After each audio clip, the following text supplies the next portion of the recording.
This bank doesn't cash fake checks. The words slice through First National Bank like a blade. James Washington stares at the blonde teller. Veteran's cap, pressed shirt, government check still in his trembling hand. Karen Whitman snatches the $47,500 check, rips it in half, then quarters. Pieces hit the marble floor. The welfare office is down the street, get out. Other customers pull out phones. 23 years of military service scattered like confetti. Have you ever watched someone's dignity get stripped away in public, only to discover the victim held more power than anyone in that room could possibly imagine? Have you ever watched someone's dignity get stripped away in public, only to discover the victim held more power than anyone in that room could possibly imagine? 6 hours earlier. The alarm clock reads 5:30 a.m. James Washington rises from his bed with military precision. Hospital corners on the sheets, combat boots lined up by the door. Every morning starts the same way it has for 30 years. The bathroom mirror reflects graying temples and weathered hands. Shaving cream applied in smooth, even strokes. The ritual never changes. Discipline carved into muscle memory. His modest suburban home tells a different story than most people see. An American flag hangs proudly on the front porch. Inside, framed medals catch the morning light. Purple Heart, Bronze Star. Commendation ribbons in neat rows. Most folks in Oakville don't know about the medals. James makes coffee in his small kitchen. The newspaper waits on the table. He turns straight to the Veterans Affairs section. 3 phone messages from younger vets flash on his old answering machine. He'll call them back after breakfast. The Honda Civic starts on the first try. 20-year-old car, but James maintains it like military equipment.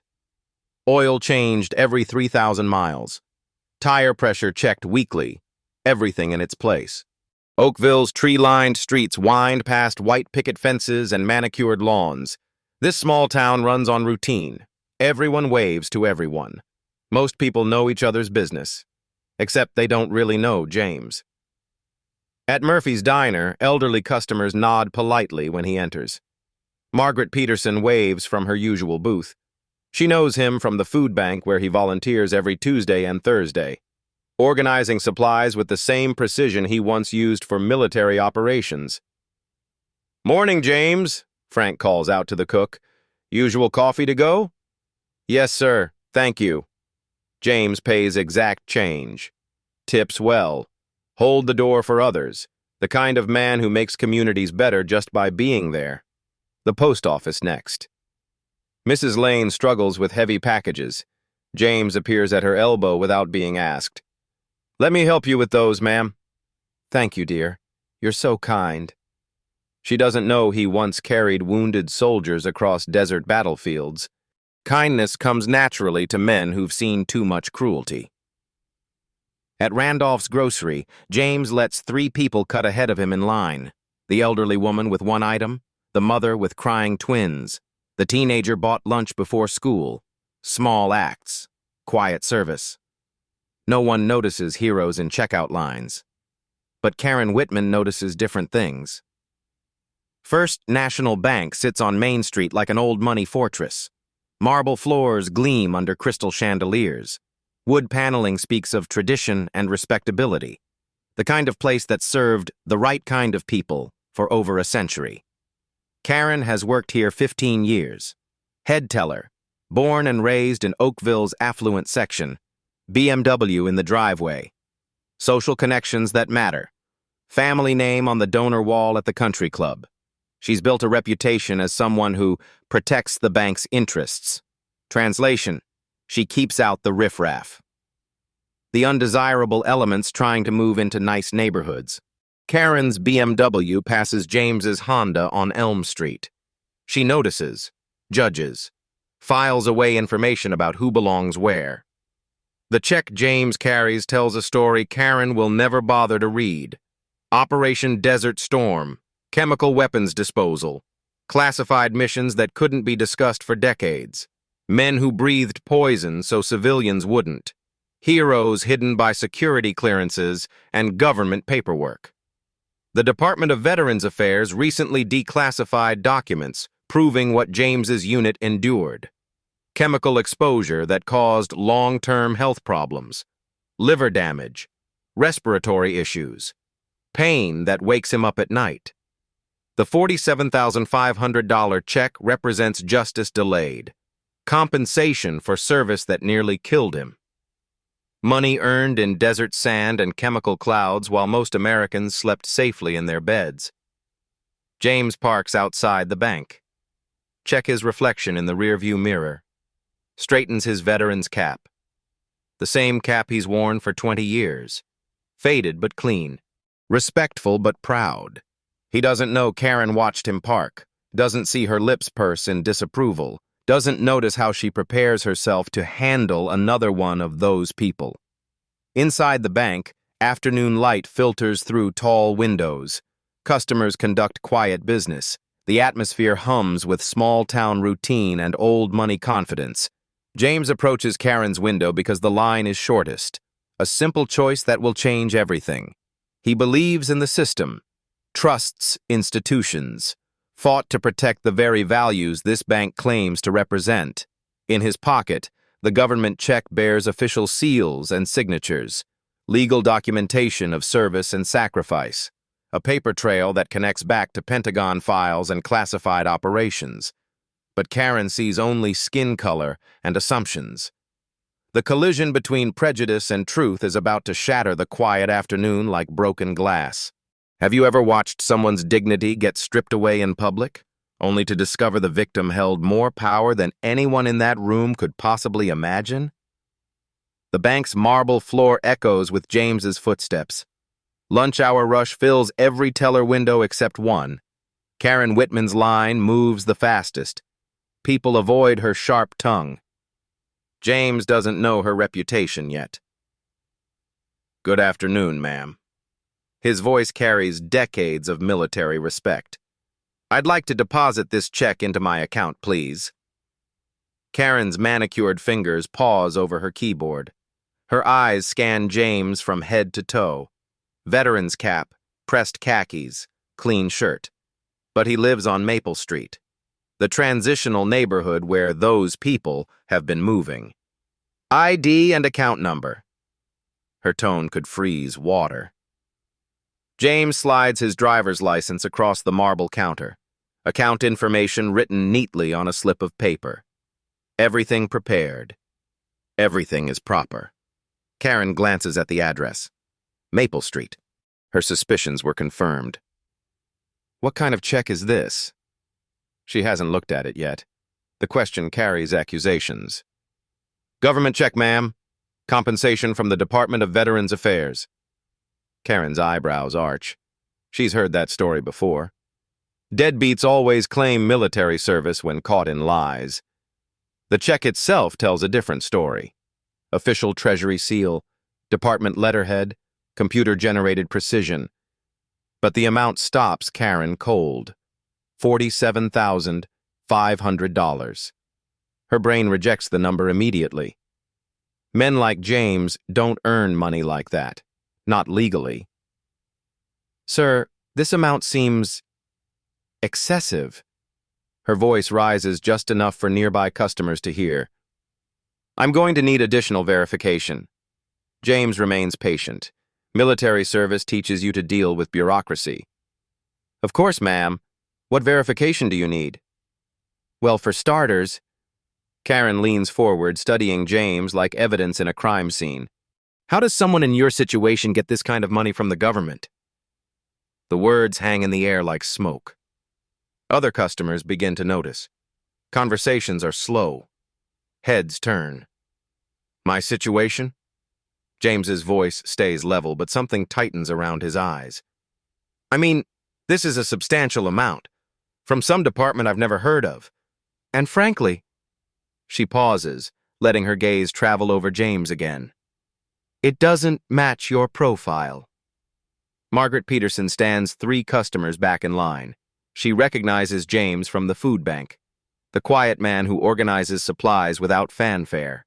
Never ask for credit. never seek attention. She frowns at Karen's tone. Ma'am, I assure you the check is legitimate. James maintains composure that comes from facing real enemies in real wars. It's compensation for service-related health issues. If you need to verify through official channels... Service-related? Karen's laugh cuts sharp as broken glass. What kind of service? Local recruiting office? The insult lands like a physical blow. James's jaw tightens almost imperceptibly. 23 years of protecting his country. 3 tours in Iraq. Chemical exposure that still wakes him up coughing at night. Reduced to a recruiting office joke. I served in combat operations, ma'am. If you'd like to contact the VA office. Listen. Karen's voice climbs another notch. More customers stop their business to stare. I've seen plenty of fraudulent checks. This has all the hallmarks. Suspicious amount. Obscure issuing agency. And quite honestly, it doesn't fit. Doesn't fit what? You know what I mean. The silence stretches like a held breath. Everyone in the bank understands exactly what Karen means. James feels the weight of their stares. Some are sympathetic. Some are curious. Some are already judging. I'd like to speak with your manager, please. The manager is unavailable. Karen's tone suggests the conversation is over. And even if he were here, he'd tell you the same thing. We don't cash suspicious checks. What makes this check suspicious? James's military training keeps his voice steady. You have my identification, my account information. The check bears official government seals. The seals could be fake. Then verify them. I don't need to verify obvious fraud. David Brooks pulls out his phone. The high school teacher recognizes discrimination when he sees it. His finger hovers over the record button. Ma'am, I've provided everything you've requested. I'm simply asking you to follow standard verification procedures. Standard procedures? Karen's voice drips condescension. The standard procedure is protecting this bank from people trying to defraud us. People like me? People trying to cash fake government checks for ridiculous amounts of money. Sarah Mitchell starts live streaming from her phone. I am 25 years old. I am a nursing student. She's seen enough injustice in hospitals to recognize it in banks. Comments are going crazy, she whispers to her phone. This is unreal. Karen notices the phones. Instead of backing down, she doubles her bet. You know what? I've had enough of this. Her voice carries to every corner of the bank now. These fake government assistance checks are becoming a real problem. James's hands remain steady on the counter, but something cold settles in his chest. Government assistance, as if his military service and sacrifice amount to welfare fraud. Ma'am, this is not government assistance. This is compensation for... Karen snatches the check before he can finish. The paper feels substantial in her fingers. High-quality government printing. Watermarks catch the light. Security features she doesn't recognize. For a split second, doubt flickers across her face. Then she remembers who she's dealing with. I don't know what kind of scam you're running, Karen announces to her growing audience, but it won't work here. Without warning, she tears the check in half. The sound echoes like a gunshot. Conversations stop. Phones rise. Margaret Peterson gasps audibly. There! Karen tears the halves into quarters. Now you can't try to cash this fake check anywhere else. Pieces of James's legitimate $47,500 check flutter to the marble floor like autumn leaves. Each fragment represents months of government investigation, years of delayed justice, compensation for poison breathed in service to his country, destroyed by assumption and prejudice. Consider it a public service, Karen adds with satisfaction. James stares at the scattered pieces. His hands don't shake. His voice doesn't rise. But something fundamental breaks inside him. Not his spirit. His faith in the system he spent his life defending. Ma'am. His words come quiet as prayer. You just destroyed a legitimate government check. I destroyed a piece of fraud. You destroyed $47,000 of my money without verification, investigation, or due process. Your money? Karen laughs. Right. The security guard approaches reluctantly. Tom Bradley, 58, Army veteran himself. He recognizes something in James's bearing. The way the man holds himself. The controlled discipline. Ma'am, Tom addresses Karen carefully. Maybe we should call Mr. Hendricks back from lunch. I don't need the manager to handle obvious fraud. Karen presses her call button. Tom, please escort this gentleman out. He's causing a disturbance. Tom looks between James and Karen. One man standing quietly with dignity intact. One woman created a scene for an audience. Sir, Tom's voice carries reluctant authority, I'm going to have to ask you to step back from the window. James looks at Tom's uniform. Read the years in his eyes. Soldier to soldier. Sergeant, this woman just destroyed my property. A legitimate check from the United States government. I haven't raised my voice, made threats, or caused any disturbance. Tom hears the military address. Notice the bearing, the discipline. Something clicks. Karen, Tom says carefully, did you verify the check before? I don't need to verify obvious fake documents. Karen's voice climbs toward hysteria. And I don't need security guards questioning my judgment. Assistant Manager Brenda Collins hurries over from her lunch break. Coffee stains on her blouse, nervous energy radiating from her small frame. What's the problem here? This gentleman tried to cash a fraudulent government check, Karen announces. When I properly disposed of the fake document, he became belligerent. Brenda looks at the torn pieces on the floor, at James standing with quiet dignity, at the phones recording everything. Sir, if the check was legitimate, we could have verified it through proper channels. Ma'am, I offered verification. Your employee refused and destroyed my property without investigation. He's lying, Karen interjects. He became aggressive when I questioned the obvious fraud. Margaret Peterson steps forward. Excuse me, but I know this man.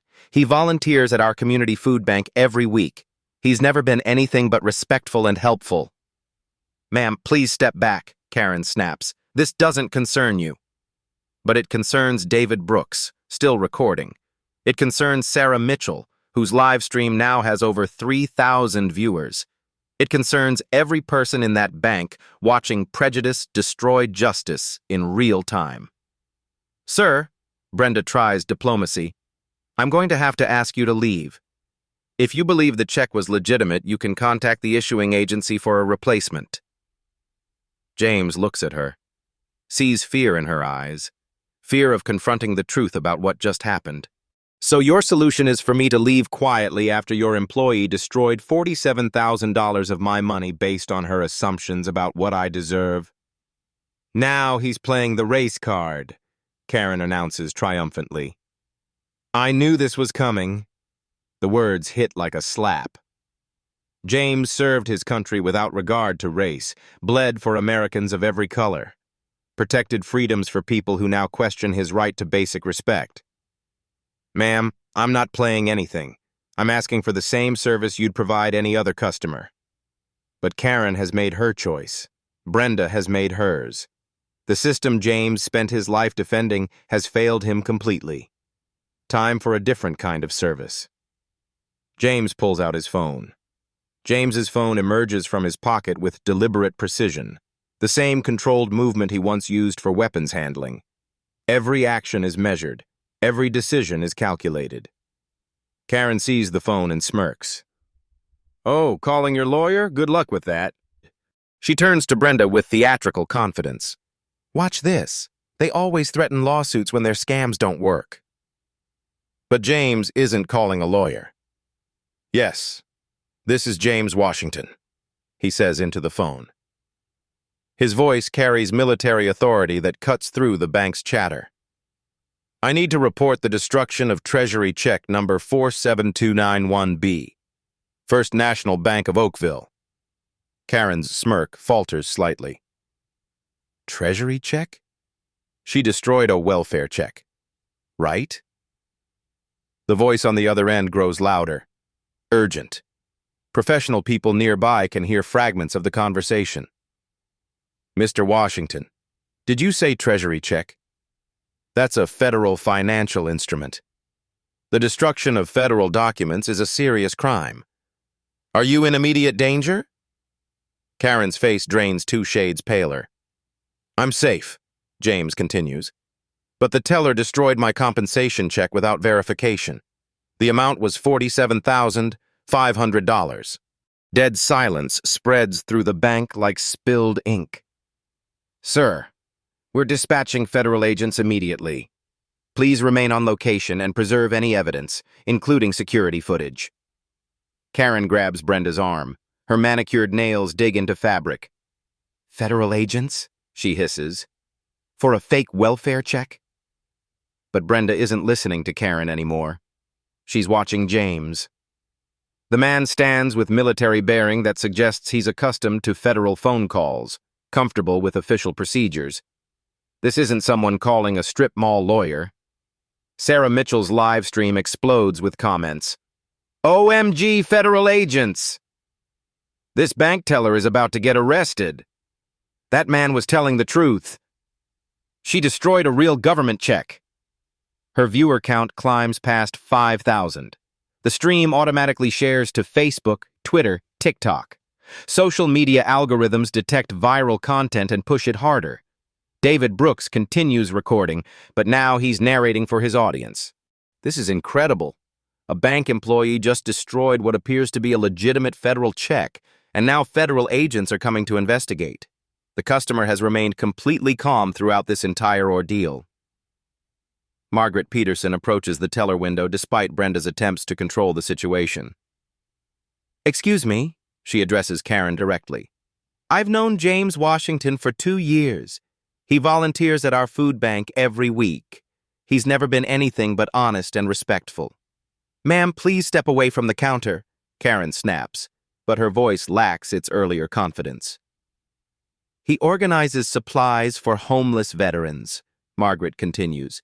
He never asks for recognition, never talks about himself. If he says that check was legitimate, then it was legitimate. Karen whirls around to face the growing crowd. Everyone needs to mind their own business. This is between the bank and this customer who tried to defraud us. But the phones keep recording.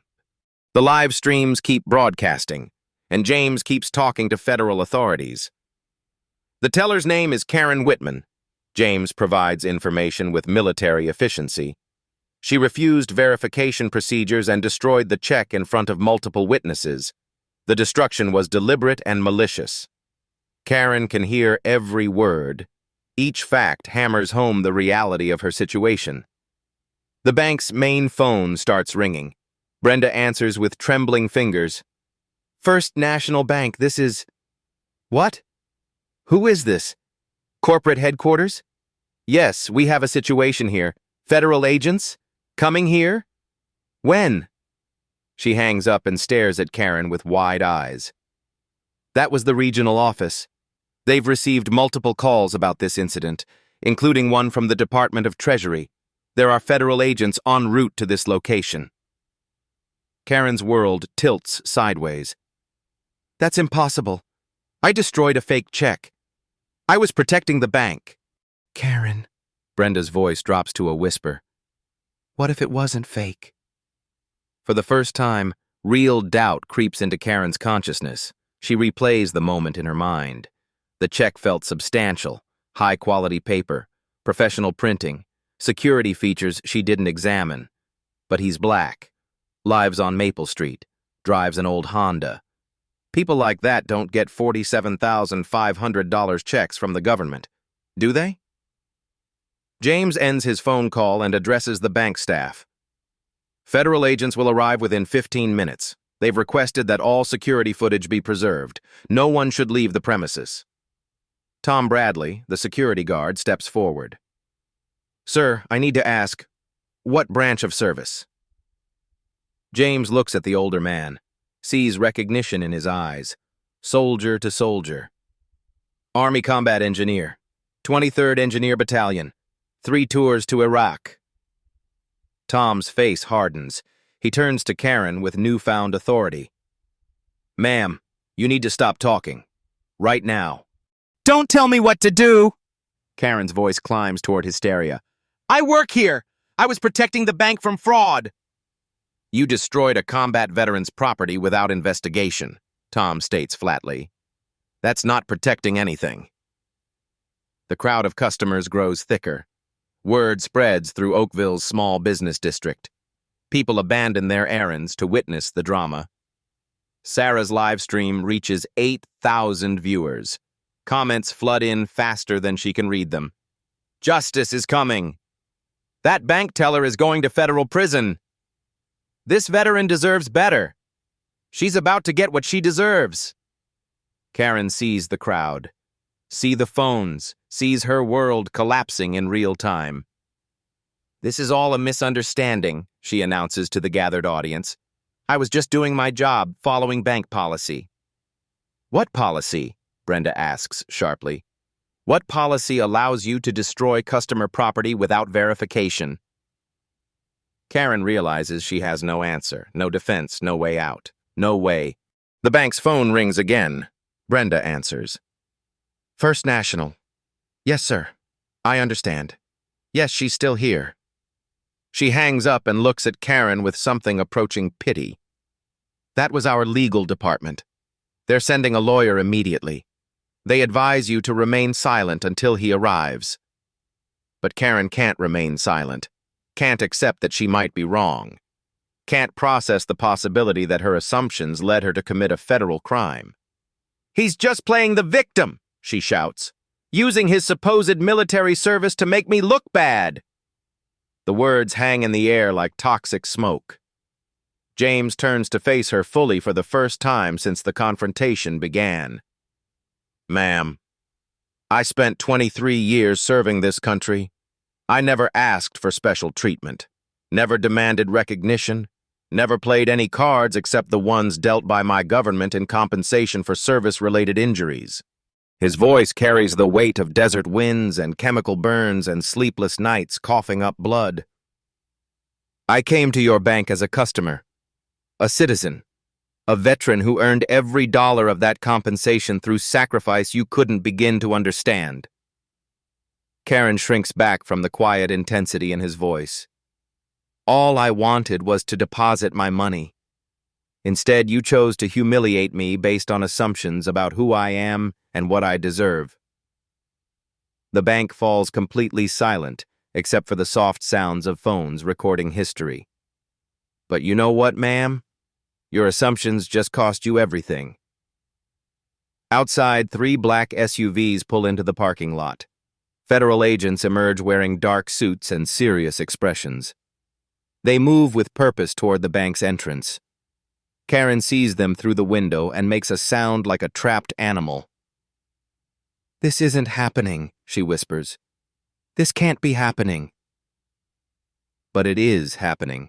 James Washington, United States Army veteran, stands in the center of First National Bank, surrounded by evidence and witnesses, and justice rolling toward him like thunder. The same man who breathed poison for his country, who disposed of chemical weapons in Iraqi deserts, who came home broken, but never broken enough to give up. He served his country overseas. Now he's about to serve justice at home. The federal agents push through the bank's front doors, and Karen Whitman's world explodes into consequences she never imagined possible. 23 years of military service, $47,000 in compensation, 1 moment of prejudice, and justice arrived in black SUVs with federal authority and handcuffs. The escalation is complete. The reckoning begins now. The bank doors swing open with authority that commands immediate attention. Agent Patricia Reynolds enters first. I am 43 years old, African American, 20 years with the Treasury Inspector General's office. Her dark suit fits like armor, badge gleaming on her belt. Behind her, Agent Michael Torres carries a tablet and official documentation. Federal authority radiates from every step. The entire bank falls silent. Phones still record, but conversations die instantly. "Agent Reynolds, Treasury Inspector General," she announces, flashing credentials that catch the overhead lights. "We're here regarding the destruction of federal financial instruments." Karen's knees nearly buckle. Treasury Inspector General, not local police, not even the FBI, the government agency that investigates financial crimes against the United States Treasury. Her destroyed check just became a federal case. Agent Torres approaches James first. "Mr. Washington, are you injured or in need of immediate medical attention?" "No, sir, I'm fine.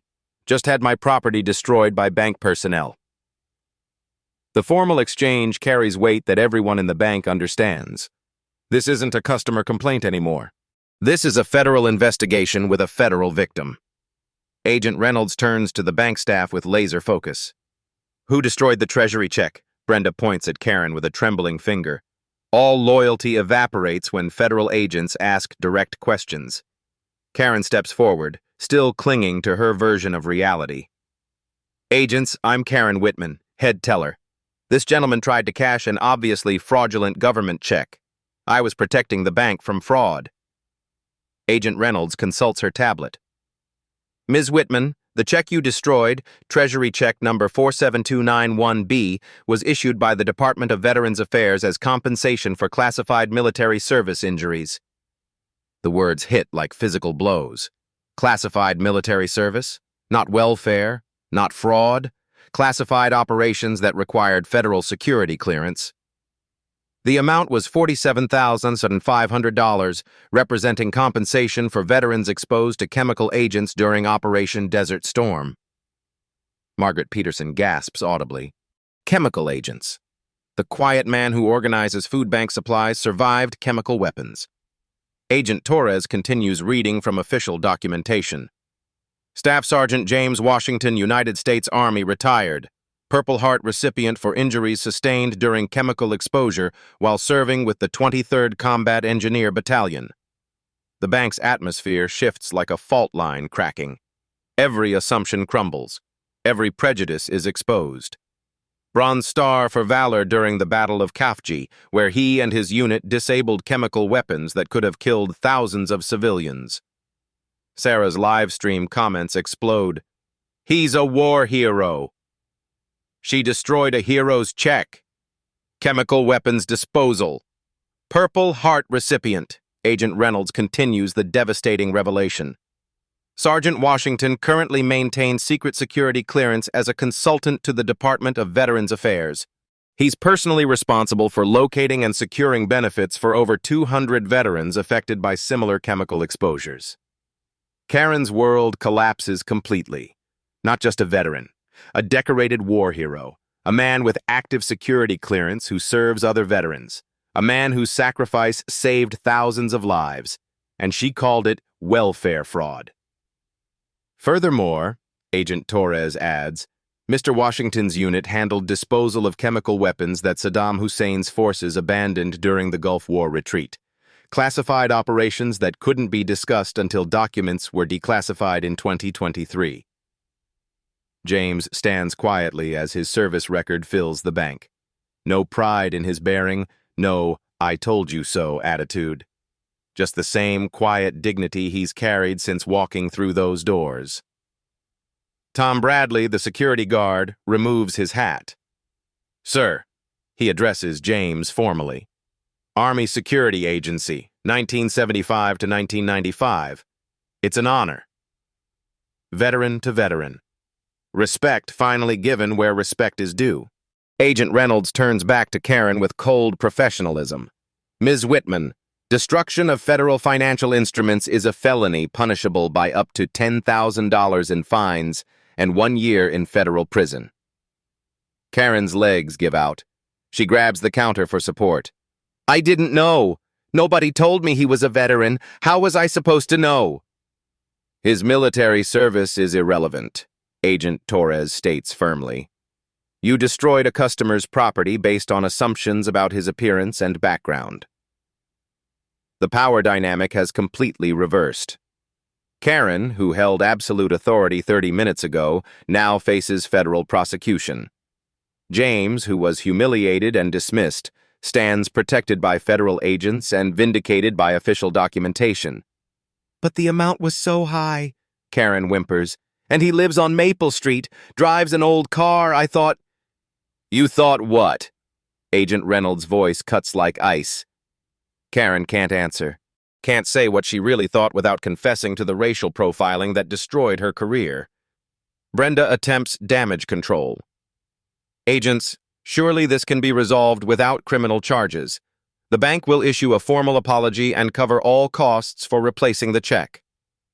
"This is now a federal criminal investigation," Agent Reynolds responds.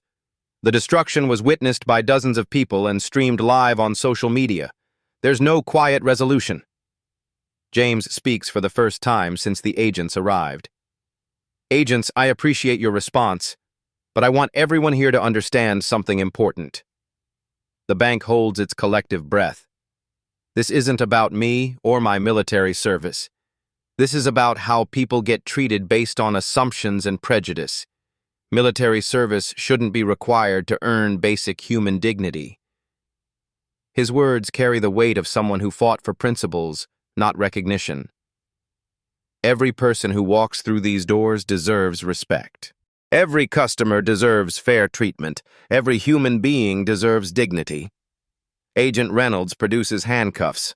"Karen Whitman, you're under arrest for destruction of federal property and potential civil rights violations."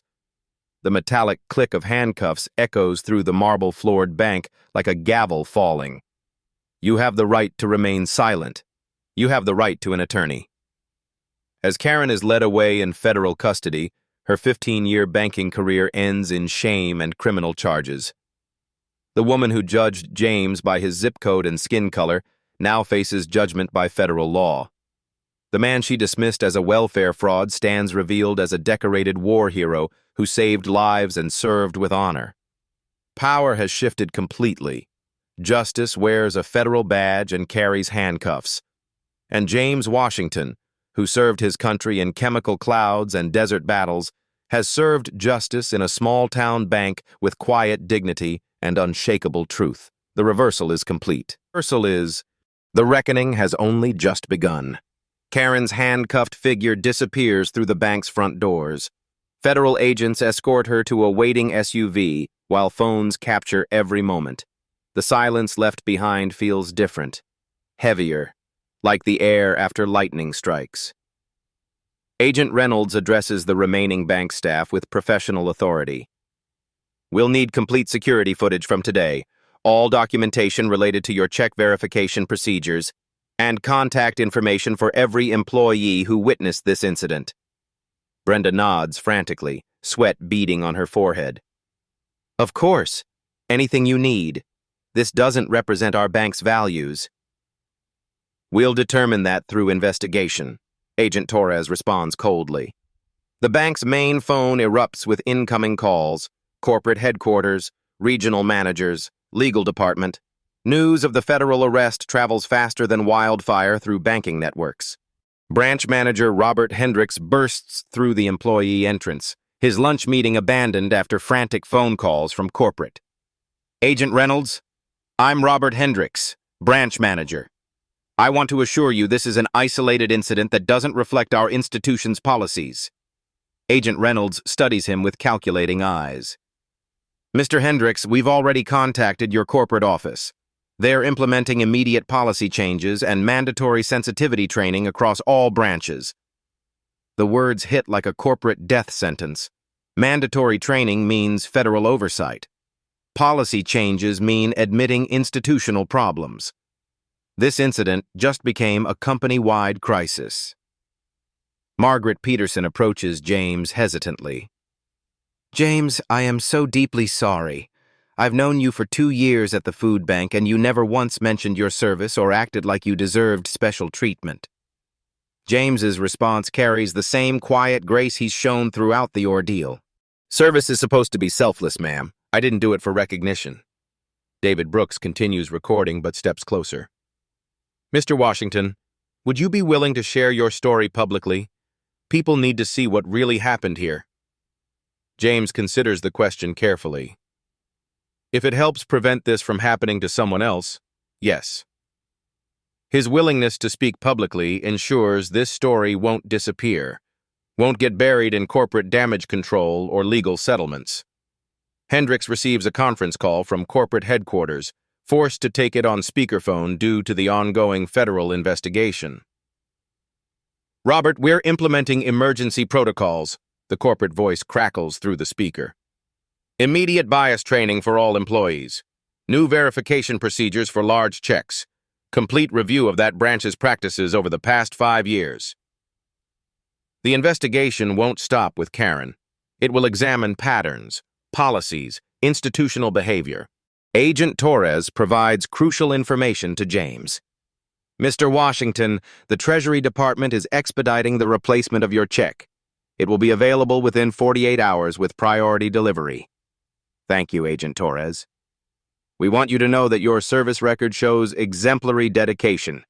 Your unit's chemical weapons work saved countless civilian lives." For the first time since entering the bank, James shows emotion. His eyes water slightly at the recognition he's never sought, but always deserved. Sarah's live stream has exploded to over 15,000 viewers. The hashtag #Justice4. James starts trending on multiple platforms. "This is incredible, you guys," she whispers to her phone. "A decorated war hero was treated like a criminal, and now justice is actually happening." The immediate consequences ripple outward like earthquake aftershocks. Karen faces federal criminal charges that could mean prison time. The bank faces regulatory investigation and corporate restructuring. Branch management faces termination and career destruction. But James faces something different: vindication, recognition, justice. Agent Reynolds addresses the crowd of customers and employees. This investigation will examine whether today's incident represents a pattern of discriminatory behavior. If so, additional charges may follow. Brenda's face goes pale. A pattern investigation means examining every transaction, every customer complaint, every interaction involving minority customers. Tom Bradley approaches Agent Reynolds privately. "Ma'am, I've worked in bank security for 8 years. I've seen Karen treat minority customers differently. Longer wait times, more scrutiny. This wasn't her first incident." The federal agents exchange meaningful looks. Pattern evidence from a security employee carries serious weight. Hendricks desperately attempts damage control. "Mr. Washington, on behalf of First National Bank, I offer our most sincere apologies. We will ensure this never happens again." James responds with dignity intact. "Mr. Hendricks, your apology is appreciated, but this isn't solved by one employee's arrest. This is about institutional attitudes and assumptions." The crowd of witnesses begins to disperse, but the phones keep recording. The social media posts keep sharing. The story keeps spreading. Local news vans pull into the parking lot. Regional reporters receive tips about federal arrests and war hero mistreatment. The story escapes Oakville's boundaries and enters the national conversation. As federal agents finish collecting evidence, James prepares to leave the bank that humiliated him. But he leaves vindicated, protected, respected. The immediate consequences are clear and severe. Karen. Arrested, career destroyed, facing federal prison. The bank. Under investigation, facing regulatory penalties, reputation shattered. James. Justice served, dignity restored, truth revealed. Sometimes the system works. Sometimes heroes get recognition. Sometimes justice comes with federal badges and handcuffs. The immediate reckoning is complete. The expanded justice system is just beginning. 2 weeks after Karen's arrest, the FBI's Civil Rights Division transforms the simple bank incident into a federal case study. Special Agent Sarah Lane leads a team of investigators through 5 years of First National Bank records. Computer screens glow with data patterns that reveal institutional discrimination hidden in plain sight. We've identified 23 similar incidents at this branch alone. Agent Brooks announces during a federal briefing. Karen Whitman wasn't an anomaly. She was part of a systematic pattern. The investigation reveals devastating statistics. Black customers waited an average of 12 minutes longer than white customers. Latino customers faced additional verification requirements 400% more often. Asian customers had large checks flagged for fraud investigation at triple the normal rate. The pattern spans years, hundreds of victims, institutional racism disguised as banking policy. But the story explodes beyond federal investigations when major news networks discover James's background. CNN leads with breaking news. Decorated war hero humiliated by bank teller who destroyed his compensation check. The Washington Post front page features James in his military dress uniform. Purple Heart recipient's check destroyed by prejudiced bank employee. MSNBC dedicates an entire evening segment, The Veteran Who Exposed Banking Discrimination. Social media amplifies the story exponentially. #Justice. For James reaches 2.3 million mentions across platforms.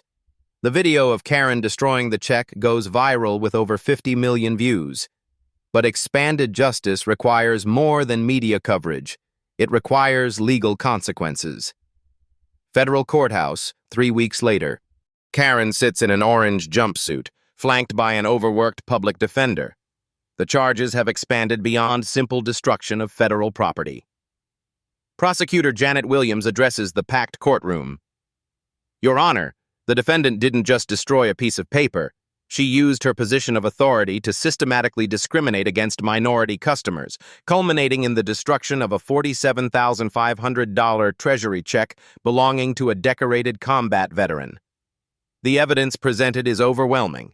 Security footage showing Karen's different treatment of minority customers.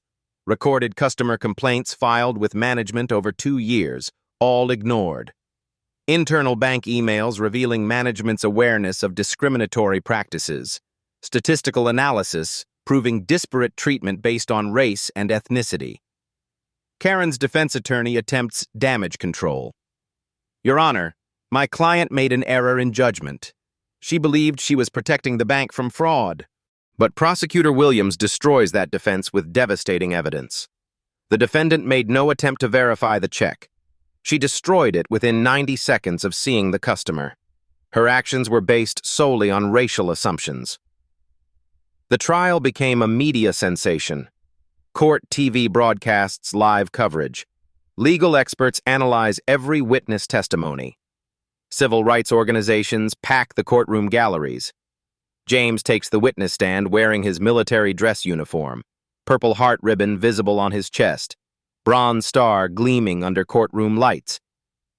Mr. Washington, Prosecutor Williams begins, please tell the court about your military service. James's testimony transforms the courtroom. I served 23 years as a combat engineer, 3 tours in Iraq handling chemical weapons disposal. My unit prevented those weapons from reaching civilian populations. How did you feel when Ms. Whitman destroyed your check? I felt the same way I felt when government officials initially denied our chemical exposure. Like my service, my sacrifice, my very existence didn't matter because of who I am. Several jurors wipe away tears. The gallery sits in complete silence. Karen's former colleagues provide damning testimony. Bank employee Jennifer Morales. Karen regularly made racist comments about minority customers. She called it protecting the bank's reputation. Management knew but did nothing. Security guard Tom Bradley. I witnessed Karen treat black customers differently for years. Longer waits, more scrutiny, more suspicion. Assistant Manager Brenda Collins. We received 17 formal complaints about discriminatory treatment. Corporate told us to handle it internally. The evidence paints a picture of institutional racism enabled by management indifference. After 3 weeks of testimony, the jury deliberates for only 6 hours. We find the defendant, Karen Whitman, guilty on all charges. Judge Patricia Rodriguez delivers a sentence that sends shockwaves through the banking industry. Ms. Whitman, your actions represent an assault on the principles of equality that veterans like Mr. Washington fought to defend. Karen's sentence: 24 months in federal prison, $75,000 in fines, 1,000 hours of community service with veteran organizations, lifetime ban from working in financial services, mandatory bias counseling for 5 years. But individual justice isn't enough. The investigation expands to institutional consequences. First National Bank faces severe federal penalties. The Office of the Comptroller of the Currency imposes a $25 million fine for civil rights violations. Federal banking regulators assign a court-appointed monitor for 5 years. The Department of Justice mandates complete restructuring of customer service policies. A $10 million fund is established to compensate other affected customers. Corporate heads roll like dominoes. Branch Manager Robert Hendricks. Terminated with cause. Career destroyed. Regional supervisors fired for enabling discriminatory practices. Corporate executives, forced resignations, industry blacklisting. The civil lawsuit James files creates another layer of justice. Represented by prominent civil rights attorney Jonathan Martinez, James seeks $5 million in damages for humiliation, civil rights violations, and institutional discrimination. The bank settles for $3.8 million rather than face additional public trial. But the expanded justice reaches far beyond one bank. Congressional hearings follow. The House Financial Services Committee holds televised hearings on banking discrimination. Senator Elizabeth Warren introduces legislation requiring bias testing for all bank employees. Federal banking regulators announce surprise audits targeting discriminatory practices. The Department of Justice creates a banking civil rights task force. New federal regulations emerge. Mandatory annual bias training for all financial services employees. Statistical monitoring of customer service patterns by race and ethnicity. Whistleblower protections for employees reporting discrimination. Rapid federal response teams for bias complaints. The ripple effects transform the entire industry. Wells Fargo implements AI systems to detect discriminatory service patterns. Bank of America creates veteran liaison programs in every branch. Chase establishes anonymous bias reporting systems. J.P. Morgan commits $100 million to minority community banking initiatives. But perhaps the most important justice comes through James's personal mission. Using his $3.8 million settlement, James establishes the Washington Foundation for Banking Justice. The foundation provides free legal advocacy for discrimination victims, financial counseling for veterans and minorities, emergency assistance for customers facing institutional bias, training programs for bank employees on inclusive service. 6 months after Karen's conviction, James addresses a packed auditorium of banking executives. Every customer who enters your institution deserves dignity. Every American citizen deserves equal treatment. Every veteran who served this country deserves respect.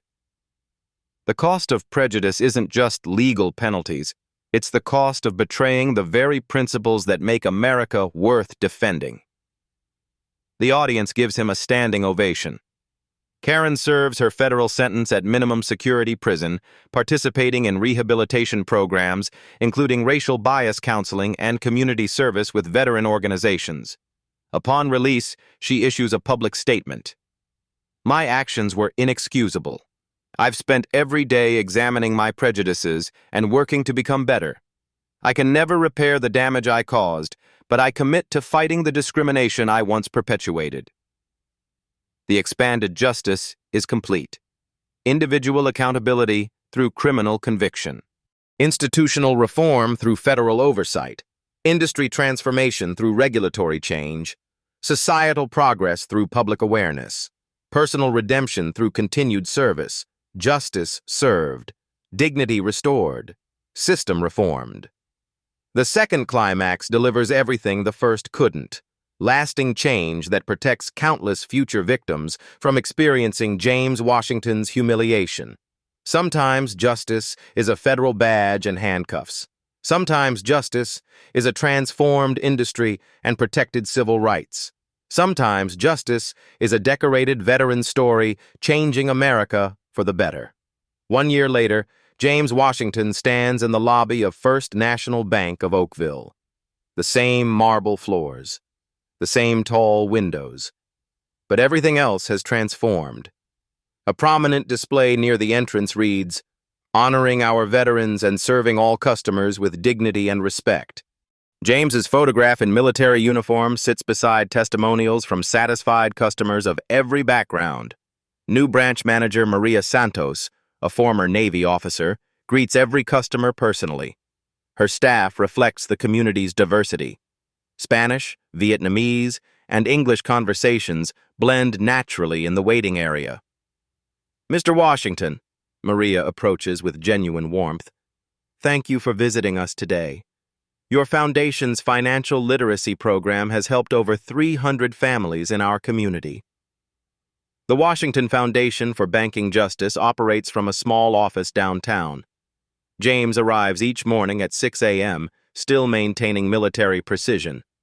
But now his mission serves veterans and discrimination victims across the nation. The Foundation's impact spreads like ripples in still water.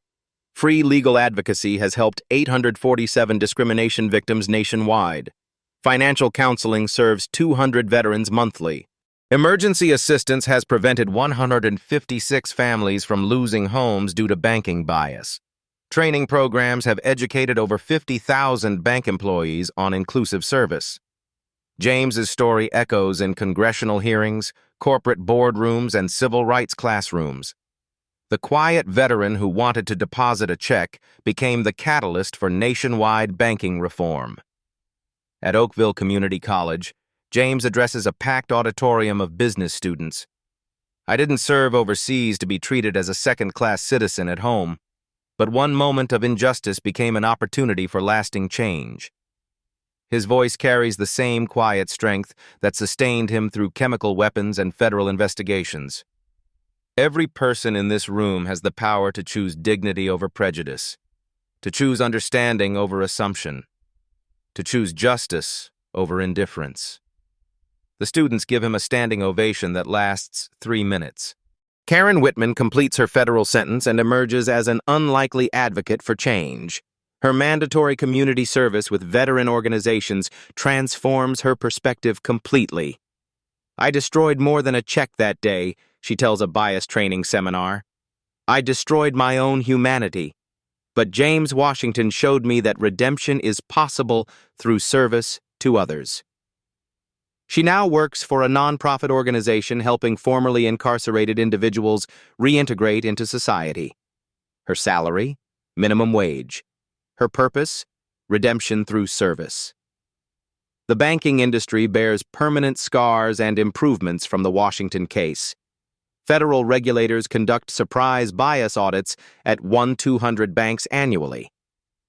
The Banking Civil Rights Task Force investigates 400 discrimination complaints monthly. AI systems monitor customer service patterns at major institutions, flagging potential bias in real time. Over 75,000 bank employees complete mandatory bias training annually. Customer satisfaction surveys among minorities increased 67% industry-wide. Discrimination complaints dropped 54% in the 3 years following the case. But the most important changes happen in individual moments. A young black entrepreneur receives respectful service when applying for a business loan. An elderly Latino customer gets help in Spanish without condescension. A Native American veteran cashes his disability check without question or delay. Small victories, quiet dignity, the kind of change that happens one interaction at a time. James visits Oakville's Veterans Memorial every Veterans Day. He places flowers at the base of the monument, not for recognition, but for the brothers who didn't make it home. Margaret Peterson, now 73, still volunteers at the food bank where James organizes supplies with military precision. "You changed this whole town," she tells him while sorting canned goods. "No, ma'am," James replies. The town chose to change. I just gave them a reason. The ripple effects continue expanding. James's memoir, Dignity Under Fire, becomes a bestseller with proceeds funding veteran advocacy programs. The Academy Award-winning documentary Torn Check, Broken System educates millions about banking discrimination. The Washington Act passes Congress with bipartisan support, creating federal protections for veterans in financial services. 23 universities add James's case to their business ethics curricula, but success doesn't change James's morning routine. Up at 5:30 a.m., coffee and newspaper, phone calls to veterans who need help navigating bureaucracy. Service never ends for those who understand its true meaning. People ask me if I'm angry about what happened, James reflects during a final interview. I'm not angry. I'm hopeful. One person's prejudice became a catalyst for systemic change. That's the power of standing up for what's right. He continues, I served overseas to protect American values of equality and justice. When those values were violated in my hometown bank, I had to serve again, this time in courtrooms and congressional hearings. Service takes many forms, but it never ends. The camera captures James walking through Oakville's downtown, greeting neighbors of every background: Korean War veterans, young families, small business owners, all treated with the same respect he fought to secure for everyone. James Washington, combat veteran, Purple Heart recipient, civil rights champion, catalyst for justice. His story proves that ordinary people can create extraordinary change when they refuse to accept injustice. Subscribe to see more stories of courage creating change. Like this video if you believe everyone deserves dignity and respect. Share James's story to spread awareness about discrimination and the power of standing up for what's right.